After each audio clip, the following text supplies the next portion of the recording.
চূর্ণ মাতবর ব্যবসায়িক, আসসালামু আলাইকুম। ওয়ালাইকুম আসসালাম। কেমন আছেন? আছি ইনশাআল্লাহ, খুব ভালো রাখছেন। কাকা, আজকের দিনে পেঁয়াজ এবং এই যে নতুন পেঁয়াজ, রসুন, আলুর আমদানিটা কেমন হয়েছে কাকা? আলুর আমদানি দিন দিন স্বাভাবিক হইতেছে, বাড়তে আছে, কারণ নতুন আলু উঠতেছে।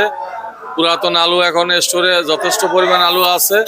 পুরান আলু নতুন আলু দুইটাই এখন 6 লাভ আছে। আচ্ছা আচ্ছা আচ্ছা, 6 লাখ।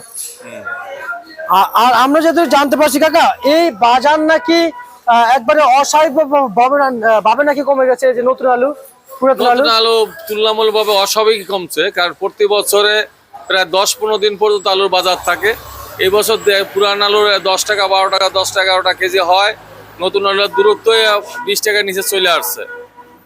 এখন 18 থেকে 17, 18, 20 এত সর্বোচ্চ বাজার চলতেছে নতুন আলু। নতুন আলু? নতুন আলু, পুরান আলু 10 টাকা থেকে 12 টাকার ভিতরে চলতেছে। মানে 10 টাকা থেকে 12 টাকা বিক্রি চলছে? হ্যাঁ, মুন্সিগঞ্জের আলু 10 টাকা, জয়পুরহাটের আলু 11 টাকা 12 টাকা চলতেছে। আচ্ছা আচ্ছা আচ্ছা আচ্ছা। রসুনের আমদানি তো রয়েছে কেজি কাকা? রসুনের বাজার মানুষের জীবনের তরে ধ্বংস হয়ে গেছে। রসুনের কোনো লাশ হয়ে রয়েছে, আর কোনো হয় না। আচ্ছা আচ্ছা, মানে রসুন একবার ধসে গেছে? একবারে শেষ। 150 টাকা রসুন, খালি 50 টাকা, 100 টাকাই নাই। কিন্তু আচ্ছা দুনিয়ার কারো মাথা ব্যথা নাই। আচ্ছা আচ্ছা আচ্ছা, বুঝতে পারছি। শুধু এই যে পেঁয়াজের দামটা একটু বাড়লো, এটা নিয়ে মাথা ব্যথা? এই দাম তো তুলনামূলক কোনো কৃষকের অস্বাভাবিক কিছুই না। আচ্ছা আচ্ছা, এই পেঁয়াজটা কত যাচ্ছে এগুলো? এটা এগুলো 120-25 হাজার। এগুলো পুরান বাসায় পেঁয়াজের বাজার হলো 500 টাকা। আচ্ছা, 5100 টাকা। আচ্ছা আচ্ছা আচ্ছা। আর মুড়ি কাটা কত করে? পেঁয়াজ বিক্রি করলাম আমরা 80 থেকে 85 টাকা পর্যন্ত। 80 থেকে 85 টাকা পর্যন্ত বিক্রি করেছেন।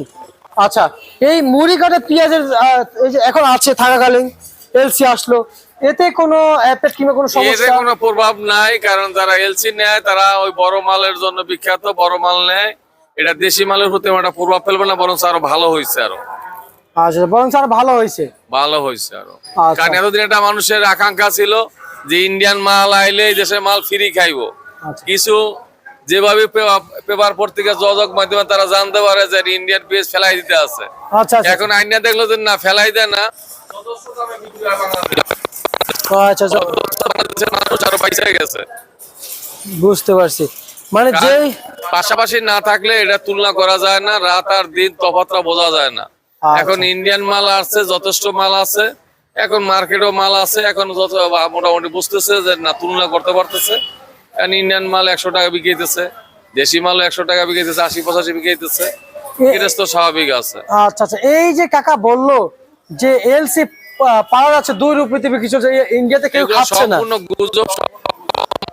এগুলো সম্পূর্ণ গুজব। কে বা ছড়ায় আমরা এটা কোনো আমরা আমিও তো অবাক যে 2 রুপি হয়, তাহলে না সর্বোচ্চ 40।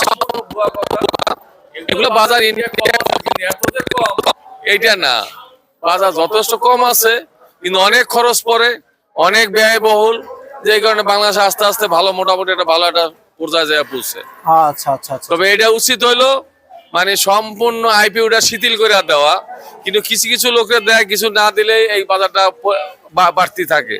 সবার ভালো ব্যবসায়ীদের হাতে আইপিও পড়লে বাজার আরো কমে থাকবে। আচ্ছা আচ্ছা আচ্ছা আচ্ছা, 60-70টার মতো। আচ্ছা, এই যে এটা বড়টা কত চলছে?